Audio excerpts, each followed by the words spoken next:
A very good afternoon to you all. Thank you for joining us for the Lunchtime News this afternoon. My name is Wadulo Arnold, and I'm going to be your anchor for the next 30 minutes.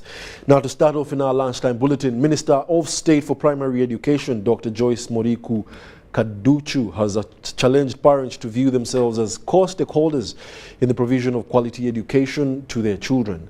Dr. Kaduchu made these remarks during the Protect Education in Emergencies conference held in Arua City, organized by a consortium of partners implementing the EQUET project in refugee camps of northern Uganda. Details in this report. Consortium of development partners spearheaded by World Vision is currently implementing equitable access to quality and transformational education, a project for refugees and host communities with funding from the European Union humanitarian aid. Our education footprint is in over 45 districts in Uganda. So what we're doing in West Nile is a subset of the work that we do in 45 districts in the entire of this country. This is from a project that is supported by ECHO, that is funding Rise West Nile together with other partners, World Vision, Sheffield, and Widow International. The head teacher, Rhino Camp High School, Sanyu Martin, noted that inadequate teachers and classrooms remain a big challenge. He attributed the low number of teaching staff to the attitude of many teachers who do not want to work in rural areas. Most of the teachers have negative attitude to work in the settlement, and that brings about high teacher turnover. On top of that, some projects come with good programs with the recruit teachers, they end abruptly. According to Lamo District Education Officer Barnabas Langoya, many parents in settlements contribute negatively to education as they force some of their children to first go to the garden before going to school. Now, some of our refugees, they have many children. Yeah. And sending all of them to school, they would prefer to send the younger ones and leave the older one in garden work or some community work that would raise some money for the family. So it is still our mandate as local government to ensure that all these children go to school. Learners from refugee hosting areas of Rhino Camp and Palabek in Lamo District have requested government and other stakeholders to work on the challenges that are hindering provision of quality education. We are 310 in a class being helped by 2 teachers, and which cannot help the learning program to continue safely. To help us in Palabek refugee settlement and different camps so that we recover from the crisis that we are in. We start achieving the quality education because your time of being leaders in this world is numbered now, and we are the people to replace you. Paul Kenya is the head of office UNHCR Arua. He says some challenges are due to inadequate funding. Education is a right, and we approach it as UNHCR from a rights-based perspective. World Vision also through ECHO support, Japan, UNICEF, and the Ministry of Education has supported many schools in the settlements. Due to the reduced funding available to UNHCR and the partners, challenges are coming in all sectors. UNHCR, for example, is only able to provide sanitary pad for students between 10 to 17 years old, which doesn't cover everyone who needs them. The Minister of State for Primary Education, Dr. Joyce Moriku Kaduchu, challenges parents to play a pivotal role in shaping moral behaviors of children in determining quality education in schools. We have this education policy, the Act 2008, and it has clearly indicated and stated that education is a shared responsibility. The parents have got a cardinal role. There are a lot of issues that needs our counseling. But the first counselors are your parents. The parents need to sit the girl and the boy down. Citing rampant strikes in northern Uganda, Minister Kaduchu says lack of commitment from many parents is deterring efforts for quality education in the country. Why is it that every strike happening is taking place in West Nile? We've never heard about strikes in other parts of the country. Even when there was a strike in the university, it was in West Nile University, in Imuni. But it has been found out. Our students are getting derailed. Many of them sneak drugs in schools. Joseph Odama, UBC News. The Operation Shujaa commander, Major General Dick Olum, has handed over to the Democratic Republic of Congo government 22 Congolese nationals who were accused, or rather rescued, from Allied Democratic Forces, ADF rebels. The abductees were handed over to Sector Commander Beni Territory, Major General Kasongo, at a function held at Kasindi Tactical Headquarters in Democratic Republic of Congo. The captives include young girls and boys that were recruited in general areas of North Kivu and Ituri provinces. Operation Shujaa commander Major General Dick Olum says the captives were rescued from ADF camps during fighting. ADF has really been dealt a big blow. We have done a lot of achievements, we have got a lot of achievements. But today specifically, we are here to witness a few of those who have been captured in the fight during the Shujaa operation, where we captured a few of them as ADF soldiers, where we rescued women and children. But today, we were trying to bring back those we captured in the directions of Uganda, and those we had captured taken to Uganda. We are now trying to hand them back to the Congolese government. And especially through my counterpart, General Kasongo, we are trying to give them back those we picked. And General Kasongo also, he had those Ugandans who were captured in the operations there, so they brought them back to us. We are not doing an exchange program. I repeat, we are not doing exchange. We are taking back Ugandans to be rehabilitated in Uganda and the Congolese to be rehabilitated in Congo so that they are integrated into their communities. That is what we are doing. The Congolese nationals were handed over to Major General Kasongo Maroba on behalf of the Congolese government. 22 sont venus de l'Ouganda, 11 femmes et 11 hommes. On the other hand, the Sector Commander Beni Territory, Major General Kasongo Maroba, also handed over 8 captives to Uganda People's Defense Forces, UPDF. Among the captives rescued were 7 Ugandans and 1 Ethiopian national. There are 8 in number who have been brought from Beni. I'm sure you have looked at them, how they are well kept. These are people who have been in the bushes with the ADF. They are well kept, well looked after, and today we are trying to see how we can reintegrate them with their family members. Yeah, those are the numbers. Operation Shujaa commander Major General Dick Olum says that it's a matter of time before the ADF is defeated because the joint forces have captured all ADF camps and restored sanity in Eastern DRC.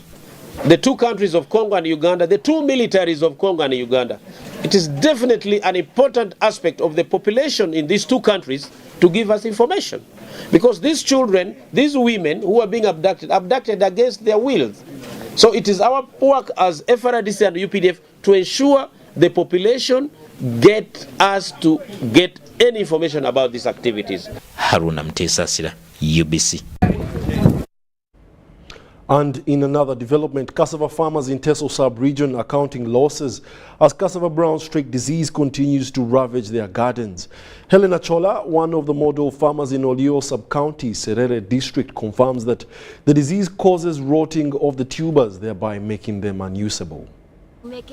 A mother of 7 children, 71-year-old Helen Achola, a primary 6 dropout, found her fortune in farming, a venture that has helped her educate her children up to university level. Naro came and taught me how to plant nuts.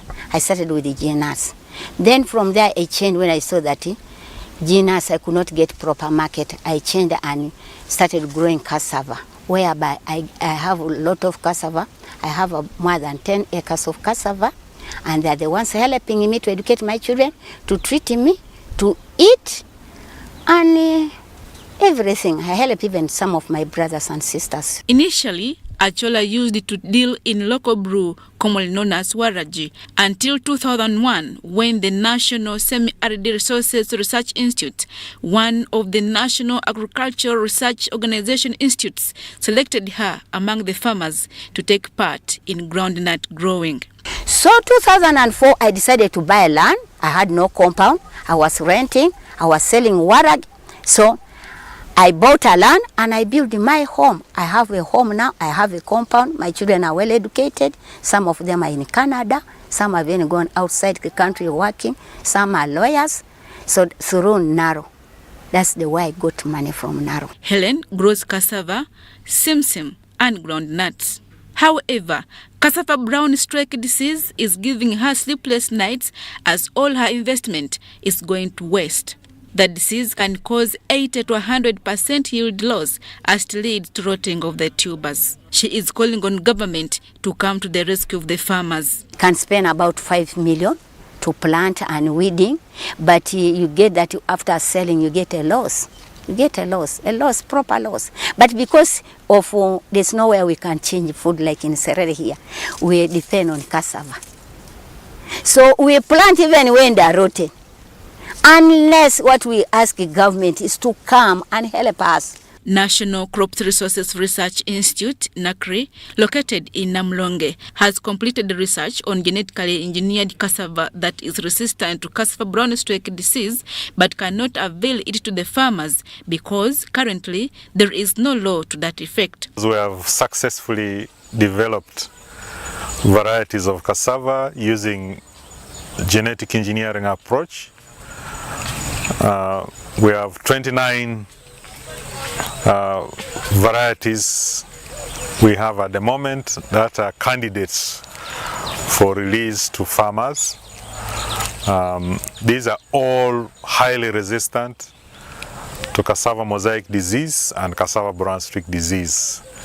These are the two diseases that have been devastating cassava in the whole of Africa, and there have been very high losses suffered by farmers, in excess of $100 million per year if you put the two diseases together. So over the last 8 years we have gone through a process, a long process, but finally we have candidate varieties that we feel will do very well on the farmers' fields. Farming in Uganda provides livelihood to over 70% of the population, and it is therefore critical that challenges affecting the sector are addressed urgently. Adiana Kuti, UBC.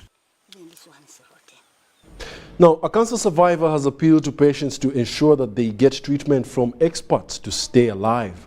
Having been told that she had less than a month to live way back in 2021, Rusia Onkiriza Bariho defied the odds, sought for experts' medication, and her life has been extended.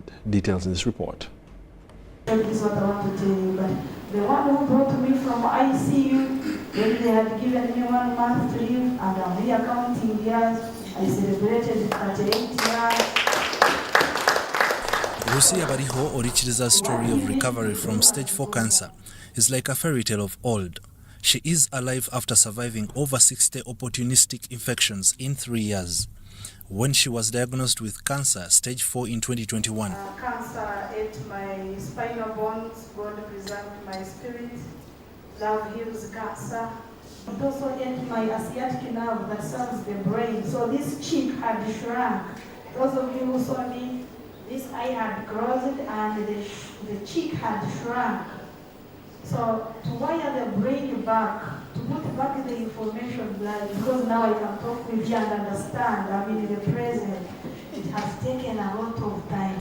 Orichiriza's friends, relatives and medical workers were sure she had less than a month to die. Since cancer had eaten up some of the vital body parts, so they advised us to do palliative care, and one doctor said I had less than 1 month to live.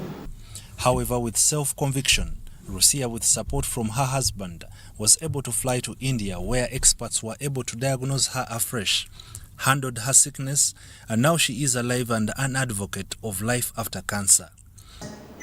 world, we still have good people, and even true love still exists.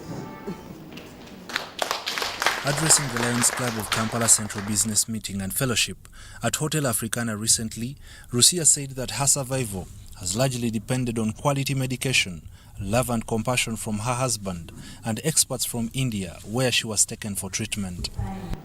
But guys, the other side, they sweeten you, they tell you life is a phase. Just live every moment. I don't stress. Even if you stress me out, you can't stress me. Rusia now appeals to health workers to be compassionate to their patients by telling them the truth, instead of rushing them for chemotherapy, slicing off their body parts, and worse still, waiting for them to die, when there are solutions in India and Aga Khan Hospital, Nairobi. The Cancer Institute with the NLR or masses.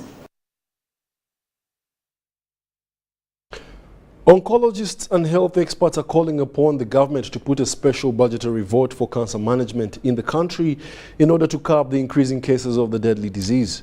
This call was made to the 4th Uganda Conference on Cancer and Palliative Care held at Munyonyo under the theme Scaling Up Available Accessibility, Quality and Equity for Cancer and Palliative Care Services in Uganda.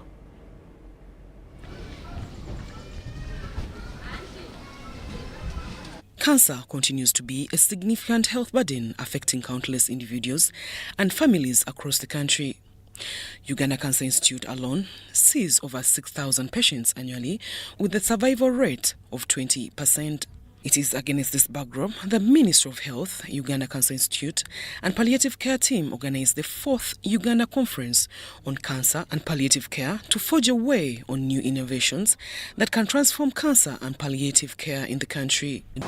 Cancer imposes significant economic cost, estimated at up to $1.16 trillion annually.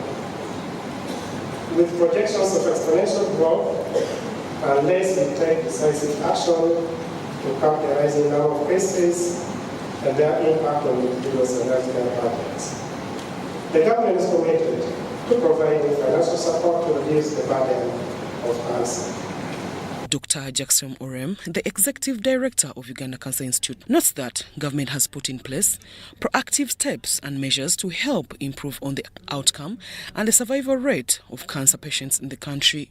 Right now in Uganda, for every 100,000 population, the number of new cases of cancer has now risen to up to about 250,000. So that means if you put together 100,000 people, among those 100,000 people in Uganda, 250 of them will be having new cancers.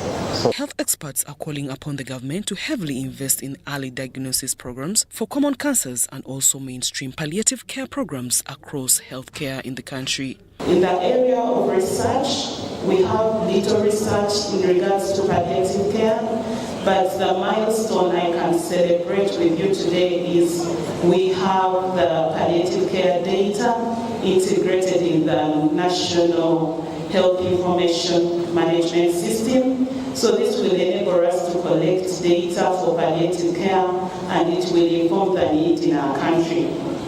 Palliative care is integrated in the National Cancer Control Plan, which is in the pipeline, and still that is in an effort to ensure that we implement the law on cancer that integrates palliative care for the integrated approach that we want to take to ensure that patients have access to quality, comprehensive, and affordable services. Zahra Abigaba, UBC News.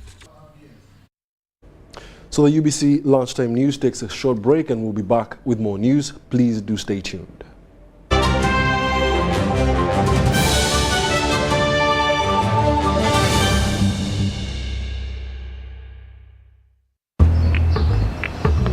Water, please. Can I pay with Momo? No. Ha. Hey, can I pay with Momo? Ha. Here's our merchant code. Oh, very good. 7 maker. 20. Can I pay with Momo? Unfortunately, no. Baby, let's go. When paying with MTN Momo comes with more benefits for everyone, it just doesn't make sense not to have it. Hello, I've come for it. Can I pay with Momo? Yes, you can. Pay or shop with MTN Momo and get cash back every week. It's free of charge. Use the Momo app or dial *165*3#. Juko. Yo. Wachiko. Check the shopping, man. What's your secret? Haven't you heard of the parish development model PDM? Yes, I did, but I thought it was just a talk. No, it is real. I and a few friends together formed a circle, accessed money from the PDM, invested in a poultry project, and now things are moving. Juko. I thought I was one of your friends. You are. But you left me behind. I didn't leave you in poverty. What you do, just visit your LC2 chairperson and your parish chief and start the process of economic transformation. Just like that. Okay. The parish development model is an initiative from the government of Uganda through the Ministry of Local Government designed to transform all lives of Ugandans for the better. PDM, my parish, my development, my life. What's the best kind of business to invest in? One that connects Ugandans border to border with high-speed broadband 4G and is the first to launch 5G? What about one of the largest corporate income taxpayers in our country? Oh, the fastest growing telecom in the last 5 years. Wow! Well, here's a chance to invest in it all. Take part in Airtel's initial public offering today for as little as 100 Ugandan shillings per share.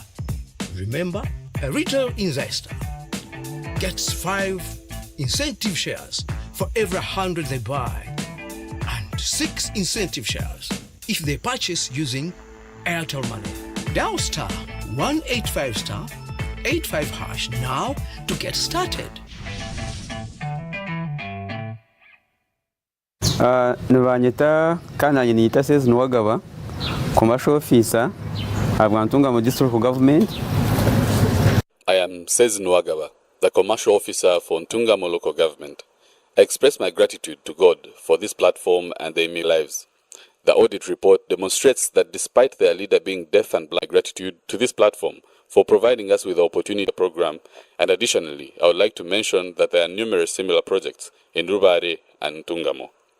Sasura obagura ne MTN Momo olutukudize sente oleweki oyuge ku MTN Momo pe ogenda kubanga okikwasaganya bulungi nnyo. Olwaleero tugabye piki zaffe ebbiri ezisoose nga tuziwadde ba merchants babiri, mukyala Hadija ku petrol station ya Moka, mwami Charles naye tuva kumuwa piki ye. Kituufu mpangudde ne documents zino nzifunye. I was so surprised when to take petrol station nesangawo nga already MTN yatuuse. Kumbe bino ebintu byo bituufu. Era kye tubuulira abantu baffe naddala omuntu yenna alina business nti ssaawa zino tugenda tuva mu mbeera eyo ey'okukwata ssente ez'omu mpeke nti buli omu yenna afune kye tuyita merchant code. Tugenze tusomesa abantu ku mugaso gw'obutakwata ssente ez'obuliwo naye nga bazifunire ku simu yaabwe. Beera steady tugaba pin code yo weka. Kozesa Momo app owanyika *165*3#.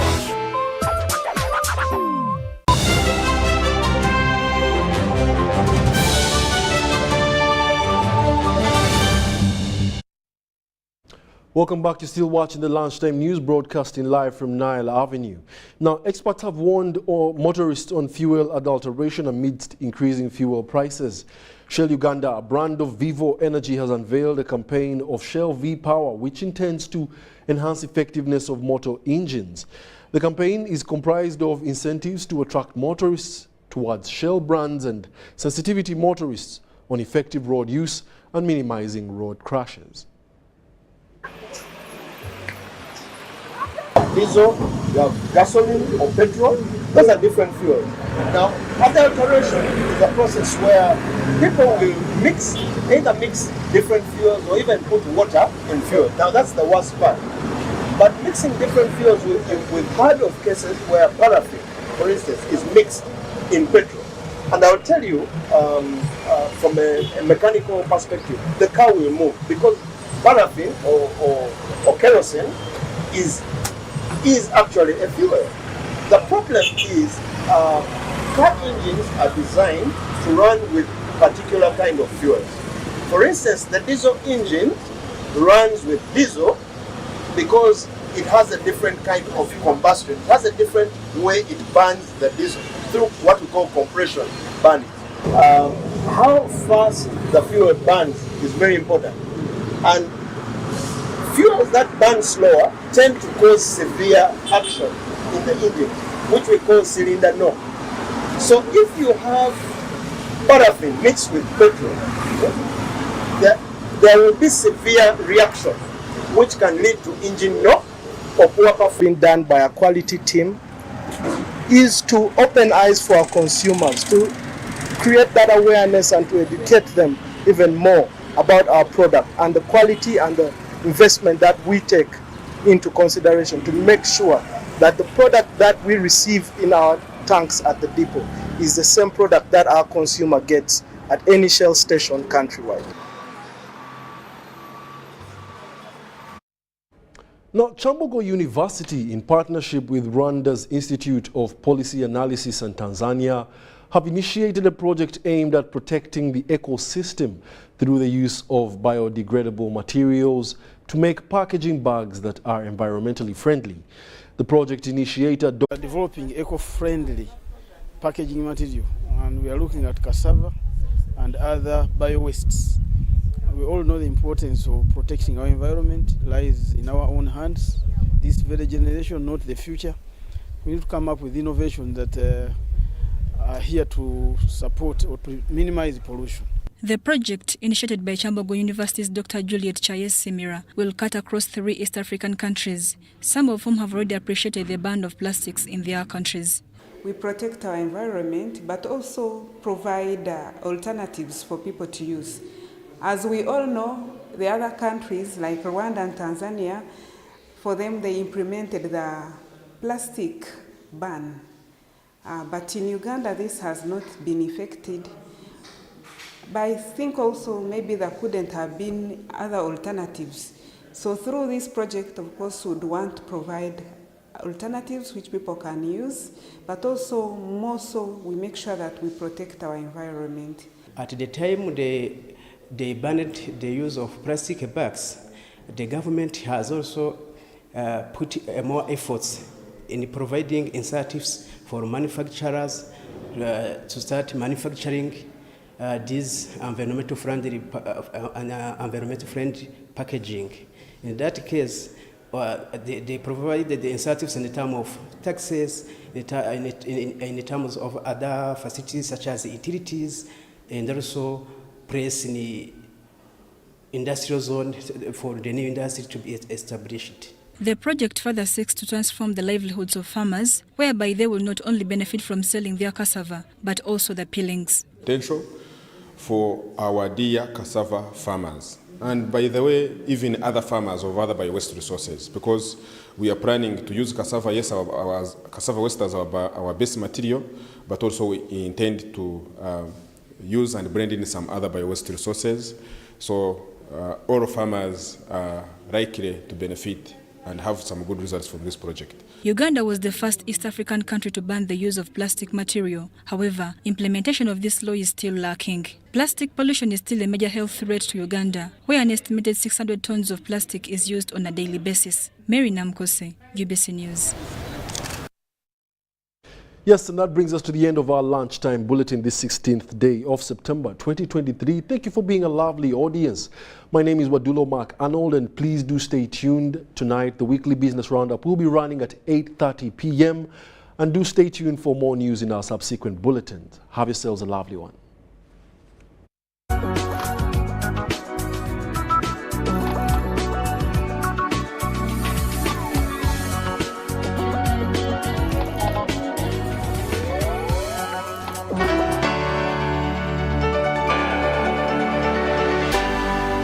UBC, inspiring Uganda.